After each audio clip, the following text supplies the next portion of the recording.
नमस्कार। कुंडली कंसल्ट में एक बार फिर आप सबका स्वागत है। पिछले कुछ दिनों की घटनाओं में जो भारत पाकिस्तान के युद्ध की स्थिति है, काफी लोग मुझे मैसेजेस में पूछ रहे हैं कि युद्ध युद्ध में बड़े युद्ध में परिवर्तन होगा या नहीं होगा, कब तक ये प्रॉब्लम्स चलेंगी, इसका एंड पॉइंट क्या है।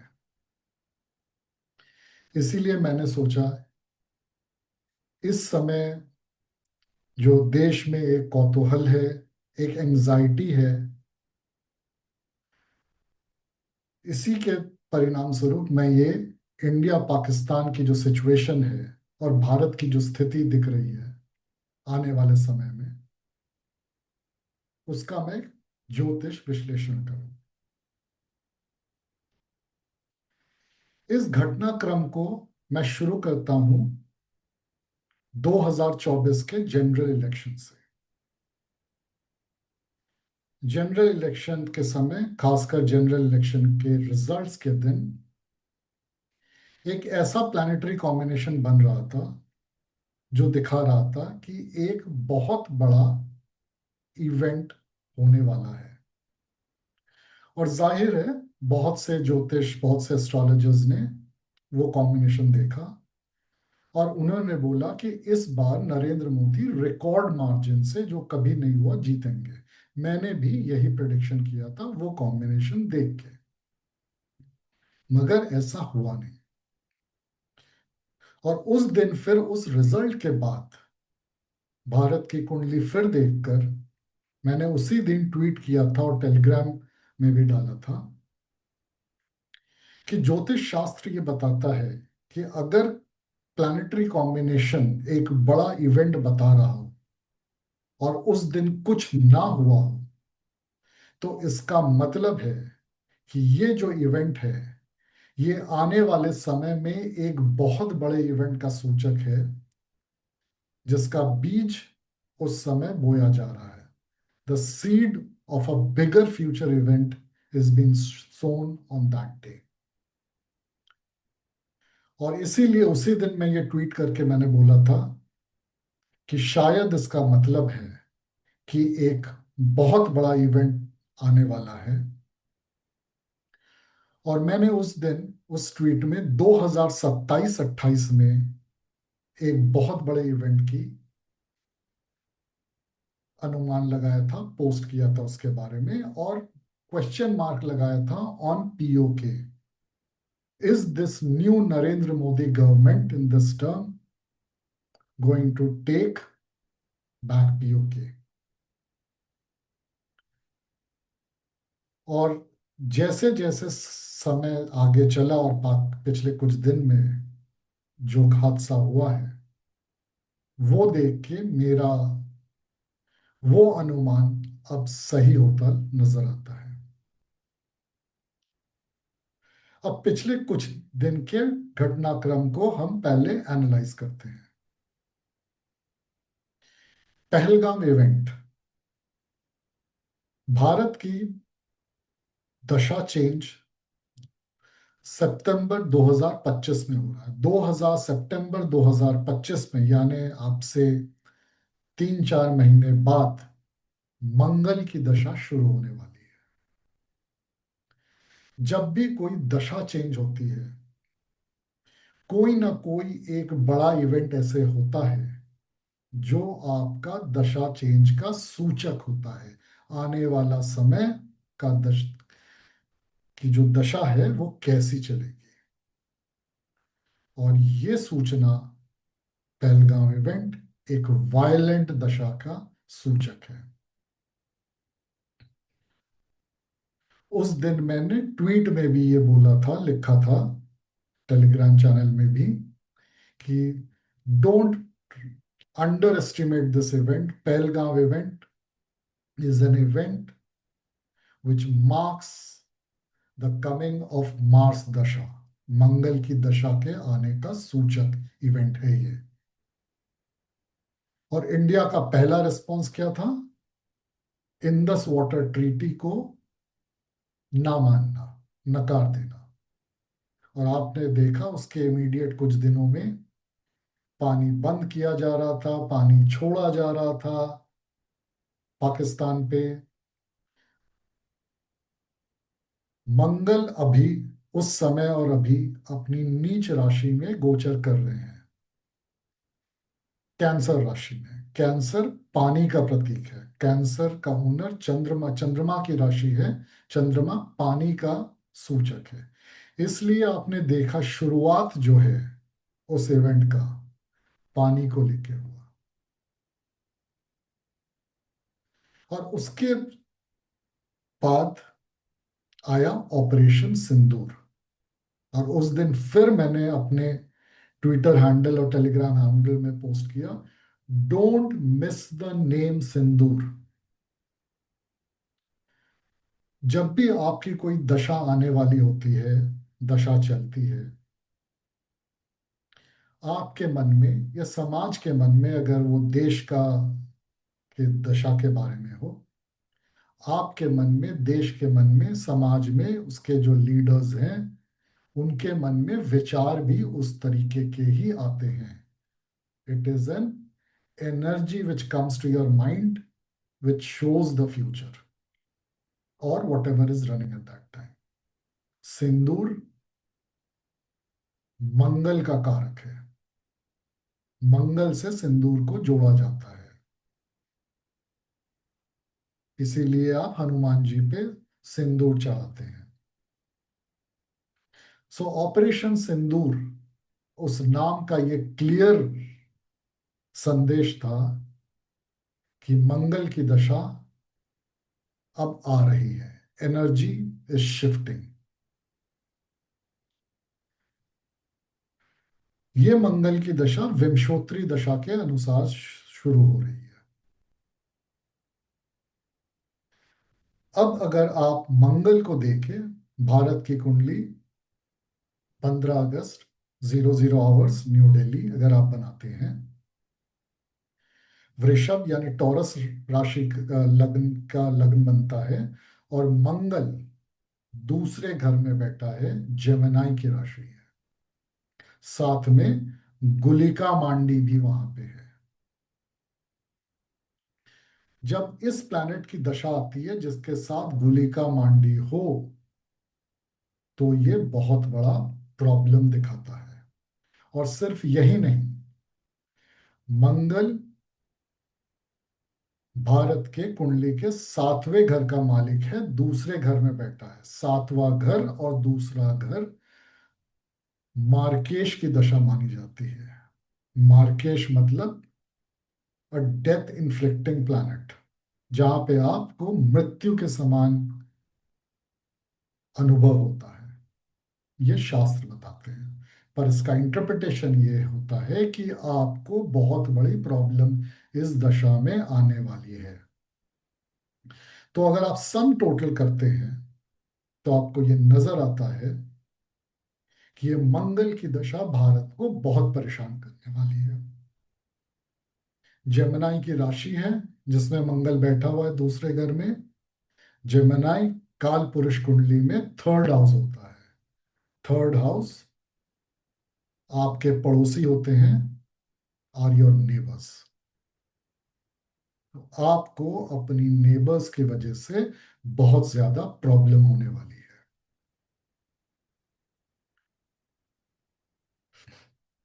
2025 से 2032 तक इस मार्केश मंगल की दशा चलेगी। यानी कि ये समझ लीजिए कि ये युद्ध की स्थिति इतनी जल्दी तो समाप्त नहीं होने वाली है। हम कहते हैं, हम सुनते हैं कि भारत की आर्मी स्ट्रांग है, चाहे तो पाकिस्तान को 3 घंटे 3 दिन में पूरा खत्म कर सकती है। मैं इंडियन आर्मी पे डाउट नहीं कर रहा, पर दशा ये बता रही है कि ये तो अभी लंबा चलने वाला है। और अभी तो दशा शुरू ही नहीं हुई है। जो इवेंट है ये दशा का ट्रेलर है। As time would progress this will get worse. एक और बात, जैसे जैसे समय बढ़ेगा, दिस प्रॉब्लम, ये जो प्रॉब्लम है नेबर्स का, ये केवल एक ही फ्रंटियर या नॉर्थ वेस्ट फ्रंटियर में, हमारे मतलब कश्मीर से लेकर गुजरात तक जो पाकिस्तान का फ्रंटियर है, केवल वहीं तक सीमित नहीं रहेगा। India will have to fight at multiple locations, at multiple frontiers, and possibly face problems from multiple neighbors. एक और चीज, इस समय इंटरनल प्रॉब्लम्स भी बढ़ेंगे। जाहिर सी बात है, बहुत लोग शायद इस युद्ध के या भारत की जो एक्शंस हैं उससे खुश नहीं होंगे, उनकी अपनी विचारधाराएं होंगी, इसलिए इंटरनल प्रॉब्लम्स भी बढ़ेंगे।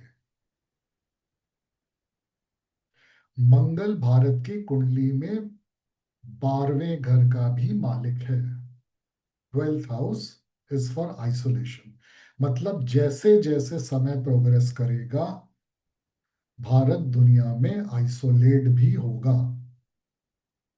हो सकता है भारत ऐसे एक्शंस ले जिससे जो कंट्रीज, जो देश आज भारत के साथ न्यूट्रल है या उनको सपोर्ट कर रहे हैं, शायद वो आगे ना करें, and therefore India will be isolated. पर मंगल की दशा में इंसान या देश किसी की नहीं सुनता। India will not listen to anybody. अब 2027-28 में आते हैं, जिसके बारे में मैंने पहले ट्वीट किया था इलेक्शन रिजल्ट्स के दिन।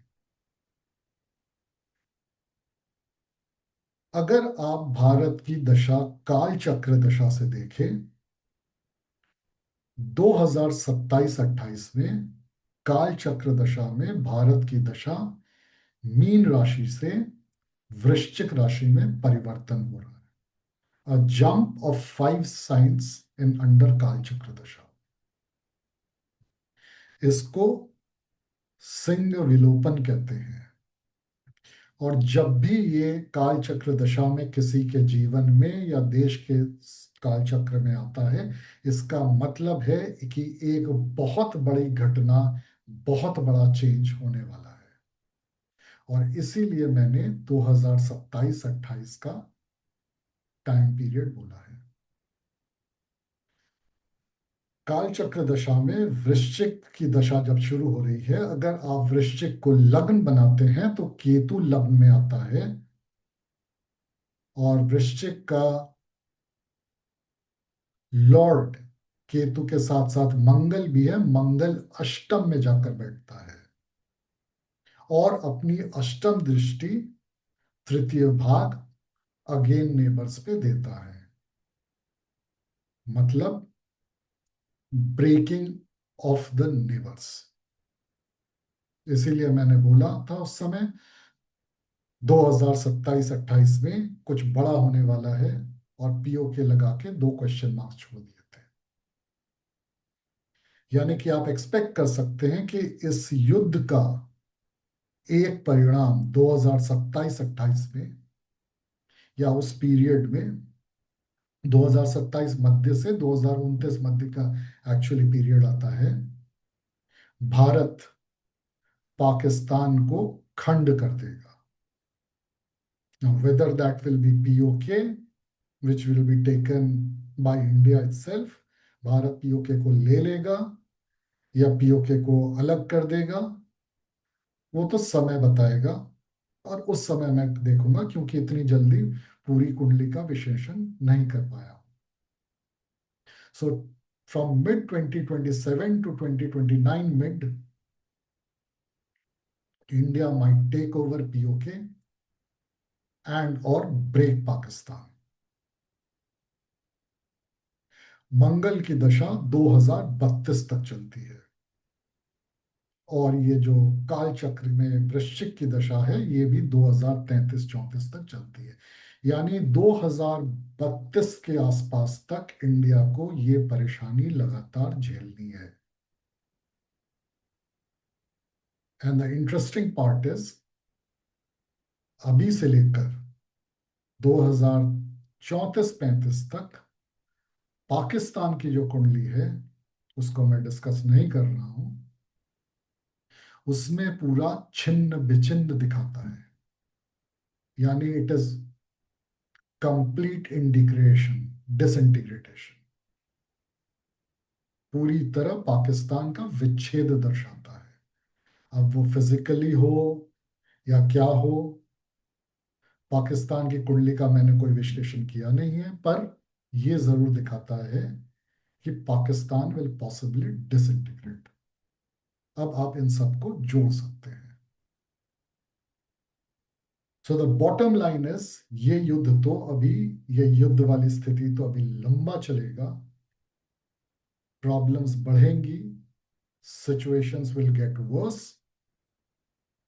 लेकिन मंगल की दशा में, in spite of isolation, India will not lose, and India possibly will break its neighbours. अगला क्वेश्चन आता है, इमीडिएट फ्यूचर क्या दिख रहा है?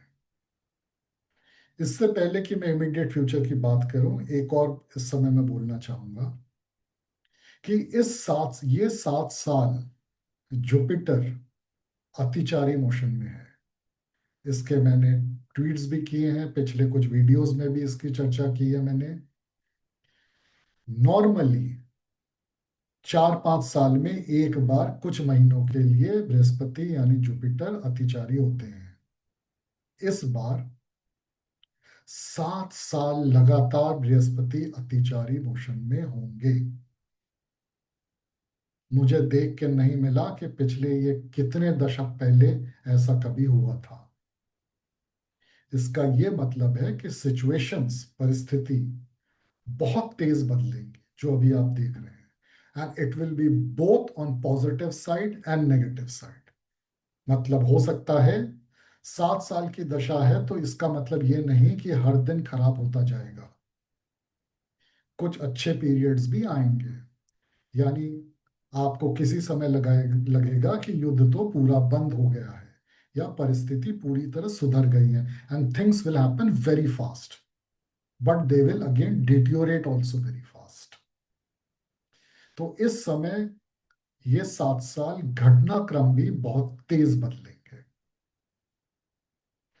अब इमीडिएट फ्यूचर में आते हैं। 7 जून को मंगल अपना राशि परिवर्तन कर रहे हैं और कुछ दिनों के लिए वो राहु के आमने सामने होंगे।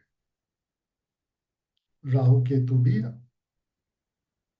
अपनी राशि बदल रहे हैं। स्पष्ट राहु स्पष्ट केतु 29 मई को चेंज कर रहे हैं अपनी राशि। तो फर्स्ट हाफ ऑफ जून, जून मान सकते हैं, मंगल राहु एक दूसरे पे हावी रहेंगे।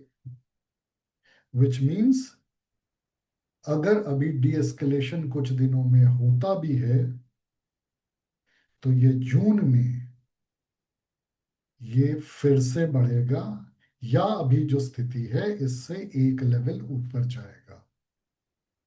और सितंबर में जब मंगल की एक्चुअल दशा शुरू होगी विंशोत्तरी में, तब प्रॉब्लम्स बढ़ेगी, विशेषकर मंगल की दशा में मंगल का अंतर्दशा, यानी रफली till March April 2026 the situation will only escalate. परिस्थितियां धीमे धीमे और ज्यादा खराब की तरह ही बढ़ेंगी।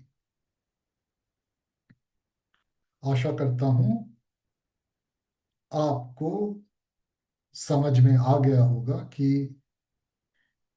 ये जो इंडिया पाक की स्थिति है ये कैसे प्रोग्रेस होगी और भारत के लिए अगले कुछ समय, कुछ वर्ष कैसे दिख रहे हैं जो इस स्थिति से लिंक्ड है।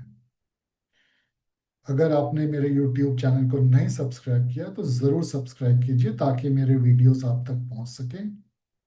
और मुझे ट्विटर और टेलीग्राम में भी फॉलो कीजिए क्योंकि वहां पे मैं रेगुलर ज्योतिष के अपडेट देता हूं जो हमेशा वीडियो बनाना पॉसिबल नहीं होता है। धन्यवाद। नमस्कार।